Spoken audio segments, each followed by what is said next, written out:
انتوا عارفين يا جماعه في ناس كتير زهقت جدا من الترافيك بتاعها اللي بيتضرب كل يوم، ويقول لك كل ما نتعلم سيو نلاقي جوجل مقلباه فعليا، وكمان الذكاء الاصطناعي مقرف قوي. هقول له يا عم حرام عليك، ليه الكآبه دي بس؟ ما تيجي اقول لك على السر اللي جوجل خبته في اخر تحديث جيميناي ليها. سر لو استخدمته صح هتخلي الترافيك هو اللي يجري وراك، مش انت اللي تجري وراه.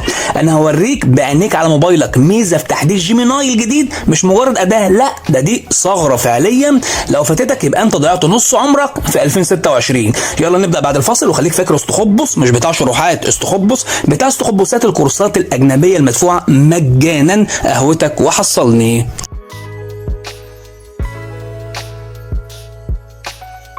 بص يا معلم، في تحديث جيميناي اللي حصل من كام يوم حصلت حاجه العباقره واخدين بالهم منها، بس مش بكلمك انه بيكتب لك كود او بيترجم، لا، في ميزه جديده اسمها توليد الملفات المباشره، ودي اللي بنسميها فعليا ثغره العصر.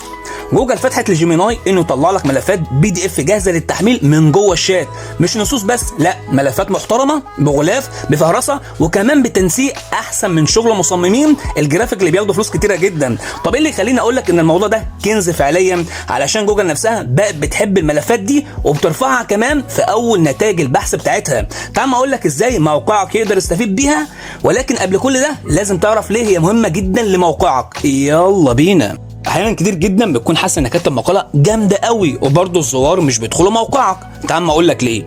في دراسه نزلت من معهد كارنيجي ميلون بتقول ان الترافيك العضوي وقع 38%، والناس بقت بتشوف الاجابه على طول في مربع AI اوفر فيوز اللي طلع عينك، اللي هي الجزء اللي قبل اول نتيجه بحث في جوجل.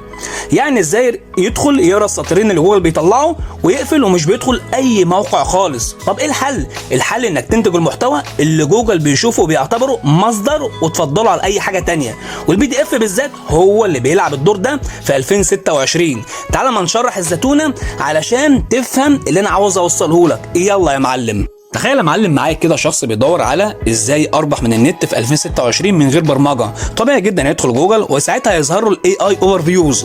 فلو انت كاتب مقاله عاديه جوجل هيلخصها في سطرين، وساعتها الزر هياخد المعلومه ويمشي من غير ما يضغط على الرابط بتاعك اصلا. اما لو انت عامل بقى ملف PDF محترم عنوانه دليل الشامل كيف تربح من الانترنت بدون برمجه في 2026، جوجل هيقول للزائر ده المصدر بتاعك، روح حمله يا معلم. ساعتها هيضغط على الموقع بتاعك ويدخل ايميله كمان وهيعتبر زائر جديد لموقعك. بالطريقه دي تقدر تسبق المنافسين بتوعك في نتائج البحث. يلا بينا نبدا اول خطوه تطبيقيه بالاستراتيجيه ديت. يلا يا معلم. يلا يا معلم ندخل على اول خطوه تطبيقيه. هتمسك موبايلك وتفتح تطبيق جيميناي وتكتب له الامر ده، هسيبه لك في صندوق الوصف تحت، وفي ثواني معدوده ومن غير مبالغه هتلاقي الملف جاهز قدامك بغلاف جذاب وعناوين داخليه، والاهم من كل ده انه جاهز للرفع مباشره على موقعك وبشكل فوري. المنافس بتاعك طبعا هيقول لك ما انا اعمل كده، تمام، ده انا عبقري. هقول له لا يا معلم، احنا باستخبص بنفكر بطريقه تانية خالص. احنا مش هنعمل دليل واحد ونقعد نتباهى ونتفشخر بيه، احنا هنبني مكتبه PDF كامله. هتعمل ملفات PDF متخصصه لكلمات مفتاحيه طويله الذيل. ركز معايا، كل ملف بيستهدف مشكله صغيره، وكل واحد هيجيب لك 100 زائر في اليوم على الاقل. تخيل بقى لو انت عامل 100 ملف هيجيب لك كام زاير يا برنس على موقعك. وفعليا هو ده الترافيك المهول المجنون اللي هيخليك تدوس على منافسيك حرفيا. وفي نقطه مهمه جدا، ما تنساش تضيف لمسه بشريه صغنططه لملفاتك علشان الحلو يكمل، وتتجنب اي فخ من جوجل. الاحتياط واجب يا صديقي. تعال ما اقول لك ليه جوجل هيختار ملفاتك عن ملفات المنافسين. ركز معايا. الناس بقى اللي بتحب التقنيه، جوجل عامله نظام اسمه جيميناي امبيدنج 2، وده بيحلل المحتوى كلمه كلمه، ومش بس كده كمان، لا كمان بيحلل الصور والجداول اللي موجوده جوه الPDF. فلو الPDF بتاعك مظبوط وعلى المظبوط، ده بيبقى اشاره قويه لدماغ جوجل انك خبير ومصدر ثقه، فساعتها بيفضلك فورا على اي منافس تاني ما عندوش اي اصول رقميه. وضحت كده يا معلم؟ تمام. تعال ما اقول لك ليه تستخدم جيميناي مش ChatGPT في الاستراتيجيه دي. سؤال بيطرح كتير جدا وناس بتساله ويقول لك ايهما افضل لبناء ليد ماجنت، جيميناي ولا ChatGPT؟ بص يا غالي، جيميناي بيمتاز دلوقتي انه شغال جوه بيتهم، يعني جوه جوجل. لما تربطه بجوجل درايف وترفع الملفات هناك، طبيعه الحال بتقول ان جوجل هيفضل اي محتوى بيتوافق مع نظامه، بعكس المنافس اللي بيستخدم ChatGPT واللي عامل زي اللي ماسك العصايه من طرف واحد.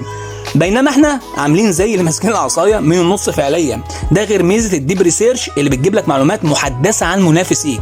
باختصار لو عايز تلحق الثوره دي، اول حاجه لازم تعملها استخدم امر جيميناي وطلع ملف PDF محترم. تاني حاجه ضيف لمستك الابداعيه. تالت حاجه ابني اصول رقميه اللي هي مكتبه PDF كامله على موقعك. رابع حاجه ودي ممكن تعملها اضافيه انك تربطه بايميل ماركتنج علشان الزاير يبقى عميل. تمام. خامس حاجه ركز على الكلمات المفتاحيه طويله الذيل اللي بتركز على المشاكل، خد بالك من دي كويس قوي. المطبخ ده يخلي موقعك يتصدر والزوار يلفوا حواليك فعليا. خد بالك بقى يا معلم، التفصيله دي نصيحه ذهبيه بجد. في لعبه مهمه جدا جوجل ذكي فيها قوي اسمها تطهير البيانات. يعني ما ينفعش توصف الPDF بتاعك بكلمه ترافيك ترافيك ترافيك كانك بتخنق جوجل.